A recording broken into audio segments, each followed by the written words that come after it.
ہم اپنے بچپن کی بات کرتے، پیچھے اگر جاؤ گے تو ہمارے بزرگوں نے ہمیں بتایا غیر مسلم یوں ہاتھ جوڑ کے مسجدوں کے آگے سے نکلتے تھے، اور ہم نے بھی اپنے بچپن میں ایسا دیکھا ہے،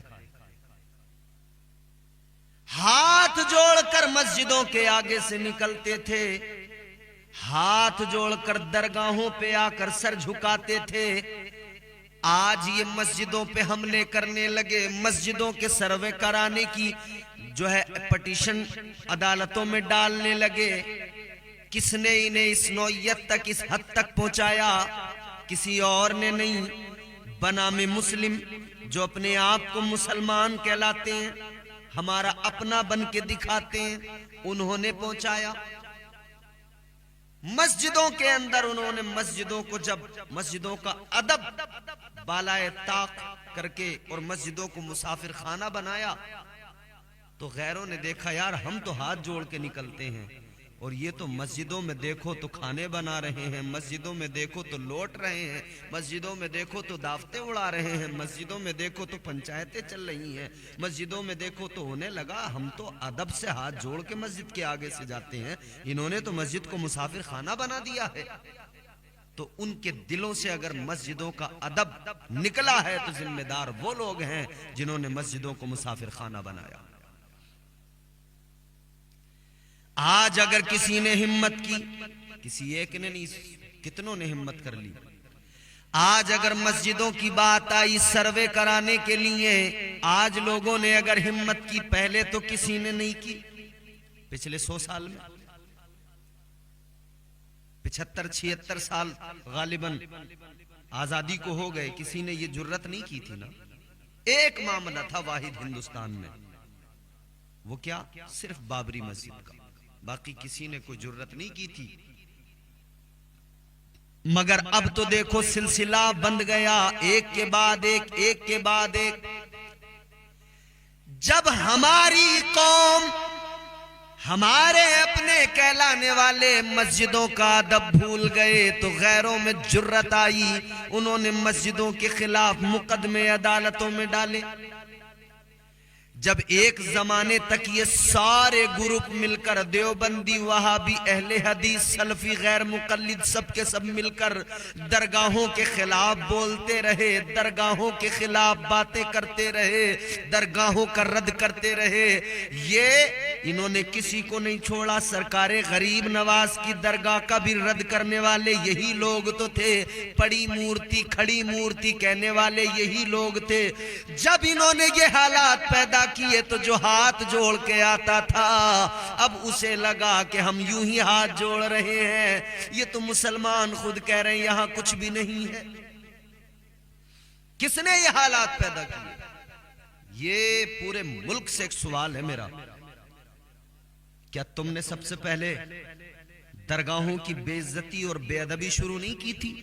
بزرگوں کے مزارات پر کیا سب سے پہلے تم نے انگلیاں نہیں اٹھائی تھی؟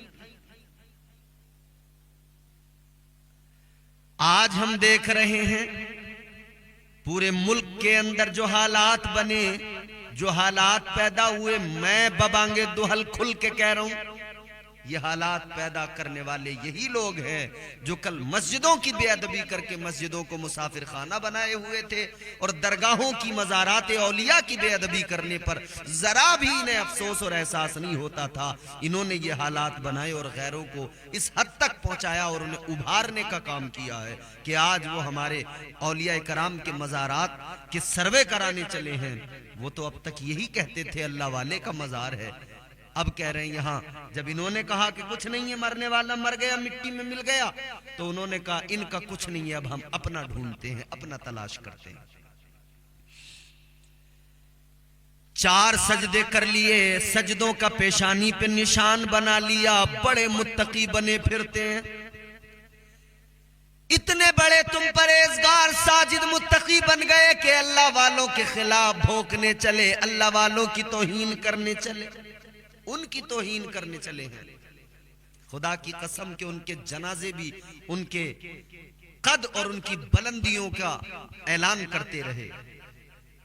آپ نے نہیں دیکھا سرزمین بریلی ہل گیا، یوپی کا مسلمان ہل گیا، یوپی کا تمام کفر جتنا تھا سب ہل گیا،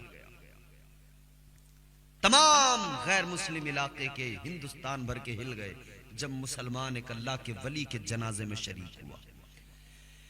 اللہ اکبر۔ جانشین حضور مفتی اعظم ہند حضرت علامہ اختر رضا خان حضور تاج الشریعہ علیہ الرحمہ، ان کے جنازے میں جب مسلمان سمٹ کے آیا، سروں کا سیلاب جب سروں کا سمندر بنا، مگر یہ لوگ ارے میاں انہوں نے جو بکواسیں کی ہیں ہر معاملے میں، خدا کی قسم یہ بکواس بازیاں اس قوم کو کھا گئیں۔ ہم الحمدللہ سنی مسلمان ہیں، ہمارا صاف ستھرا نکھرا ہوا عقیدہ ہے، ہمارے ستھرے عقیدوں کا رد کرنے چلے تھے، اور اب وہی بات میں نے کہا، دل کے پھپھولے جل اٹھے سینے کے داغ سے، اس گھر کو آگ لگ گئی گھر کے چراغ سے۔ 4 سجدوں کے نشان، ماتھا کالا کیا اور اپنے آپ کو متقی سمجھنے لگے۔ آؤ میں تمہیں بتاتا ہوں تقویٰ کیا ہوتا ہے، پرہیزگاری کیا ہوتی ہے۔ 4 سجدے کر کے مسجد میں پنکھا چلا کے پنکھے کے نیچے سونے والے تو کیا جانے گا عبادت کیا ہوتی ہے۔ ایک اللہ والے کا دلی کی سرزمین پر زندگی گزاری، اسلام کی تبلیغ کرتے کرتے ساری دنیا فیض پاتی رہی۔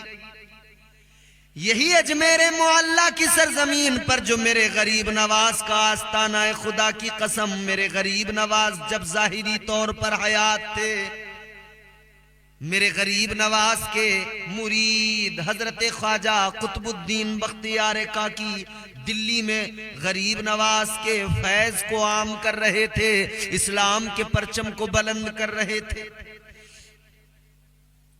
مگر حالات کیا تھے؟ آپ کی بارگاہ میں جو لوگ آ رہے تھے، آپ کے تقوی کا اندازہ لگانا ہے تو اس سے لگائیے، جو آپ کی بارگاہ میں آتے تھے لوگ، آپ کے مرید بنتے تھے، ان کا تقوی اس معیار کا تھا، اس لیول کا تھا، خدا کی قسم کہ آج اس کی مثال نہیں ملتی ہے۔ حضرت خواجہ قطب الدین بختیار کاکی کا جب وصال ہوا، انتقال ہوا، ظاہری طور پر آپ دنیا سے رخصت ہوئے، جنازہ تیار کیا گیا، سامنے جنازہ پیچھے نمازی، مگر اس سے قبل آپ نے وصیت کی تھی، اپنے انتقال سے پہلے آپ نے وصیت کی تھی۔ آپ کی وصیت یہ تھی، میرا جنازہ وہ پڑھائے جس کی کبھی نماز تہجد قضا نہیں ہوئی ہو، جس کی کبھی تہجد نہیں چھوٹی ہو۔ 4 سجدوں کا نشان پیشانی پہ کالا کر کے، کالا بنا کے، اور مزارات اولیاء پر بھونکنے والوں سنو، اللہ والوں کی شان سمجھو۔ کیوں یہ اعلان کیا تھا؟ کیونکہ آپ باخبر تھے کہ ایسے لوگ موجود ہیں اس دور میں کہ جن کی تہجد قضا کبھی نہیں چھوٹی ہے، اور بلکہ صوفیہ تو یہاں تک فرماتے ہیں، فرمایا گیا اگر کسی کی 40 تہجد کی نمازیں چھوٹ جاتی ہیں تو وہ منصب ولایت سے ہٹا دیا جاتا ہے۔ فرض نمازوں کی بات نہیں کر رہا ہوں میں، اگر تہجد کی تو اسے منصب ولایت سے ہٹا دیا جاتا ہے۔ حضرت خواجہ قطب الدین بختیار کاکی نے وصیت کر دی، اعلان کر دیا، میرا جنازہ وہ پڑھائے جس کی تہجد قضا نہیں ہوئی ہو، تہجد نہیں چھوٹی ہو کبھی۔ اب صاحب آپ کا وصال ہو گیا، جنازہ تیار ہوا، سامنے جنازہ رکھا ہے، پیچھے لوگ کھڑے ہیں نماز کے لیے، لیکن مسئلہ سب سے بڑا یہ ہے، نماز وہ پڑھائے جس کی کبھی زندگی میں تہجد نہ چھوٹی ہو۔ لوگ انتظار کر رہے ہیں کون ہوگا ایسا شخص، کون ہوگا ایسا جو آئے گا اور نماز پڑھائے گا۔ سارے لوگ منتظر ہیں، کھڑے ہیں، وقت گزرتا جا رہا ہے مگر کوئی نہیں آیا، کوئی نہیں آیا۔ وقت کافی گزر گیا، جب کوئی نہیں آیا تو ایک شخص آگے بڑھا، مصلی امامت پہ کھڑا ہوا نماز پڑھانے کے لیے۔ اے لوگو، یہ جو مصلی پہ کھڑا ہوا نماز پڑھانے کے لیے، یہ کون ہے؟ یہ وقت کا بادشاہ التمش ہے۔ جناب حضرت التمش کھڑے ہو گئے، بادشاہ التمش کھڑے ہو گئے مصلی پر اور کہنے لگے، اے بابا، اے میرے مرشد، آپ تو دنیا سے گئے مگر میرا راز بھی آپ فاش کر کے چلے گئے، میرا راز بھی کھل گیا۔ وہ تھے لوگ عبادت کرنے والے، انہی بزرگوں کا فیض پا کر انہوں نے عبادتوں کا یہ ڈھنگ سیکھا تھا کہ بادشاہت بھی چلاتے تھے، منصب بادشاہت پر تاج و تخت و تاج کے مالک بھی تھے، عدل و انصاف بھی کرتے تھے، حکومت کی باغ ڈور بھی ان کے ہاتھ میں تھی، اور عبادتوں کا عالم یہ کہ ان کی تہجد بھی کبھی نہیں چھوٹتی تھی۔ آج لوگ بڑے صاحب نمازی بنے ٹہل رہے ہیں۔ یاد رکھنا، نماز پڑھنا 5 وقت کی نماز ہر مومن مومنہ عاقل بالغ پر فرض ہے، مگر پہلے عقیدہ درست کر پھر نماز پڑھ۔ عقیدہ خراب، نمازوں پہ نمازیں چاہے جتنی پڑھ لے کسی کام کی نہیں۔ ہاں، عقیدہ درست کر اور نماز پڑھ، نماز ضروری ہے۔ یاد رکھنا میرے عزیزو، یہ شان ہے اللہ والوں کی، مگر انہوں نے انہی اللہ والوں کے مزارات کے خلاف جب بکواس بازیاں کی، جرت تھی کسی کی؟ تقریباً 800 سال کا زمانہ گزرنے کے بعد بھی کسی میں ہمت نہیں تھی۔ درگاہ غریب نواز پر ہندو بھی جا رہے ہیں، سکھ بھی جا رہے ہیں، اور تمام مذاہب کے لوگ جا رہے ہیں، یوں ہاتھ جوڑ کے ادب سے پہنچ رہے ہیں۔ غیر مسلم جا رہے ہیں، اہل حنوت جا رہے ہیں۔ کس نے دی ان کو یہ ہمت؟ کیسے ان کے اندر یہ جرت آئی کہ یہ مسجدوں پر، مزارات اولیاء پر اس طرح کی چیزیں کرنے لگے؟ یہ ہمت انہی لوگوں نے دی ہے، یہ ذمہ دار ہیں اس کے۔ ساری دنیا آج ان کا چال چلن، ان کا چرتر دیکھ لے، سمجھ لے۔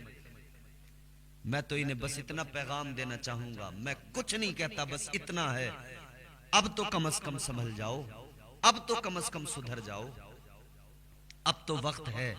اب بھی اگر نہیں سدھرو گے، اپنے عقیدے سدھار لو، اپنے آپ کو سنوار لو، آ جاؤ ان عقیدوں کو اپنی زندگیوں میں شامل کر لو جو عقیدے مصطفیٰ جان رحمت کی بارگاہ سے، صحابہ کی بارگاہوں سے، اولیاء اکابر کی بارگاہوں سے ملے۔ پھر انہی عقیدوں کو میرے اعلیٰ حضرت نے ہمارے دلوں میں، ہمارے دلوں کے اندر پیوست کیا، وہ عقیدے اپنا لو۔ اللہ والوں کا ادب سیکھ جاؤ، مزارات اولیاء کا ادب سیکھ جاؤ، ابھی بھی وقت ہے، سدھر جاؤ۔ زیادہ بڑے نمازی پرہیزگار جو بن رہے ہو، پہلے اپنے آپ اپنی ان نمازوں کو بچانے کی فکر کرو۔ جو پڑھ رہے ہیں، جو سجدے کر رہے ہیں، یہ بچیں گے کیسے؟ قبول کیسے ہوں گے؟ عقیدے درست کرو۔ بڑے عبادت، یہاں تو یار 4 سجدے کر کے لوگ بڑے فخر کرتے ہیں اپنی عبادتوں پر، سب بگلے بھگت بنے ہوئے ہیں۔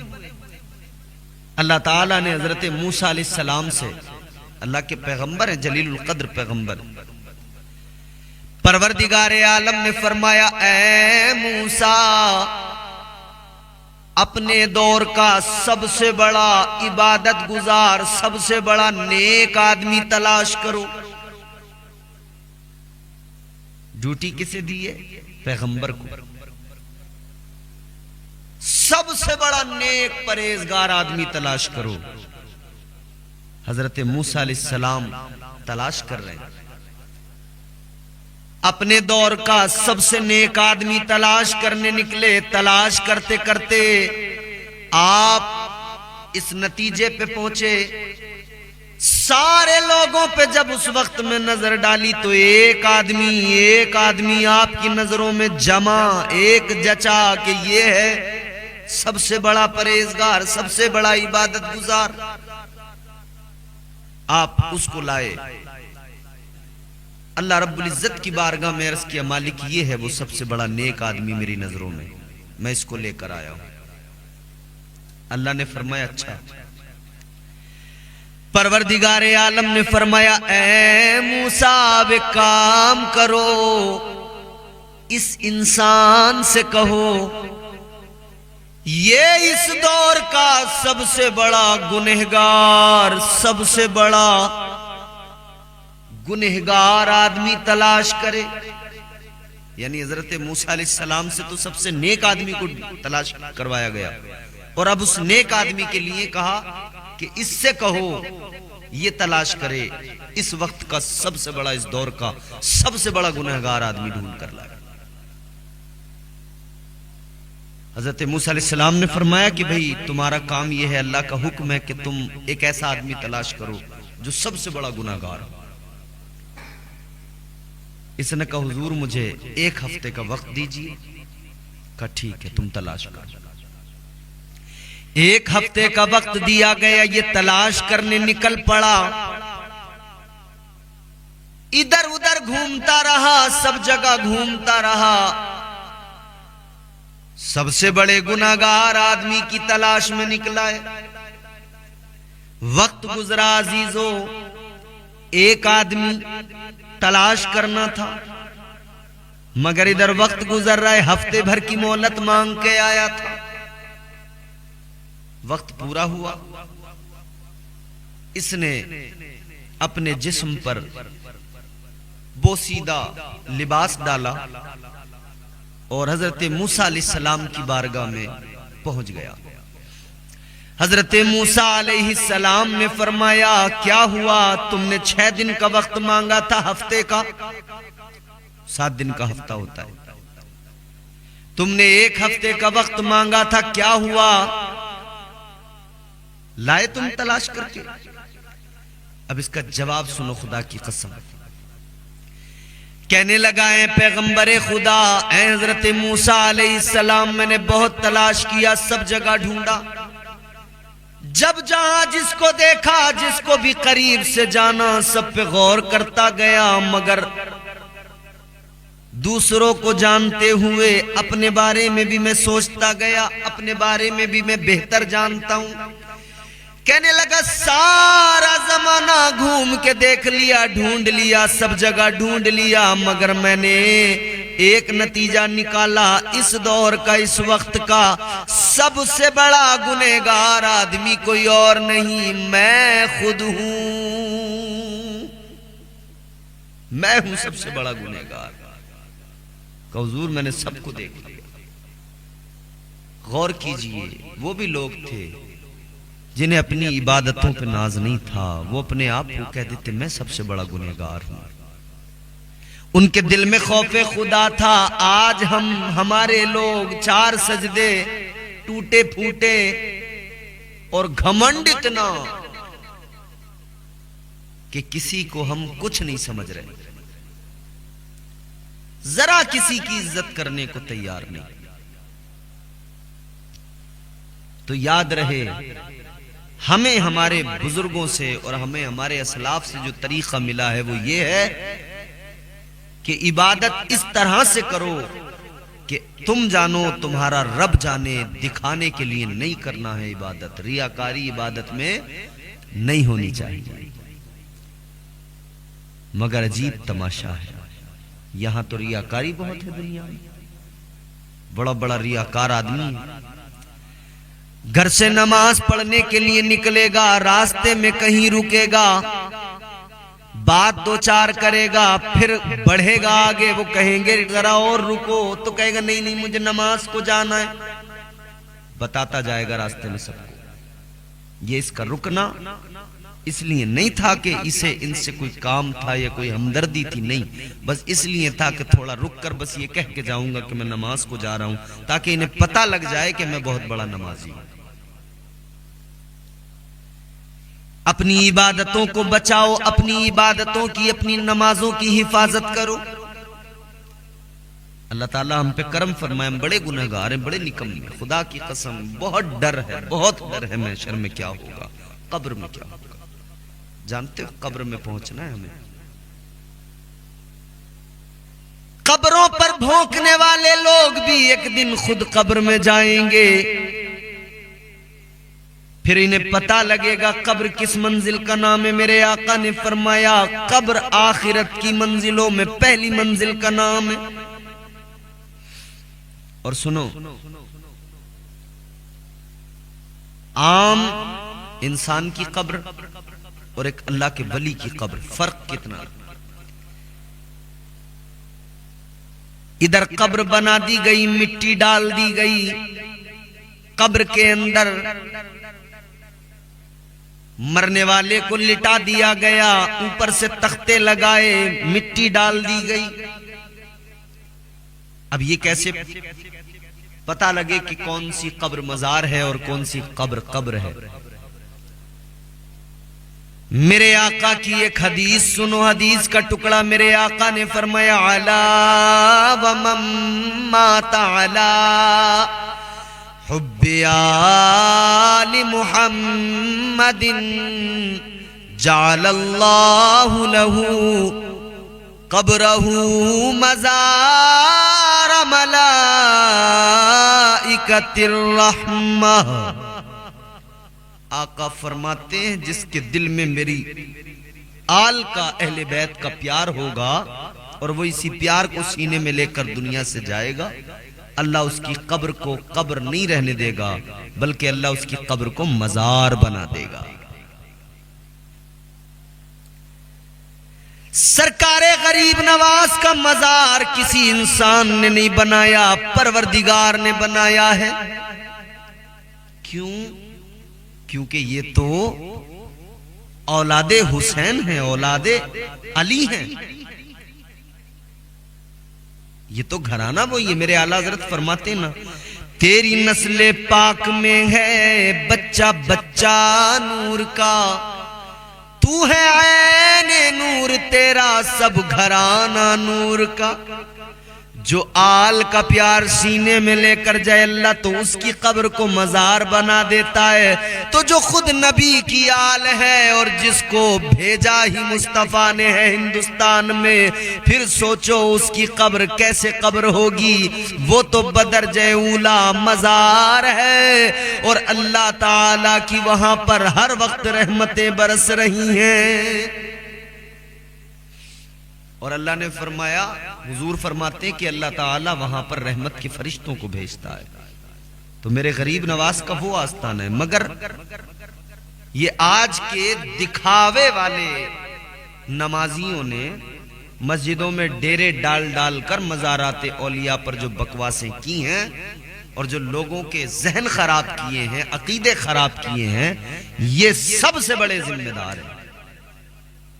اسی لیے تو ہم کہتے ہیں تو ادھر ادھر کی نہ بات کر، یہ بتا کہ قافلہ کیوں لٹا۔ ہمیں رہزنوں سے غرض نہیں، تیری رہبری کا سوال ہے۔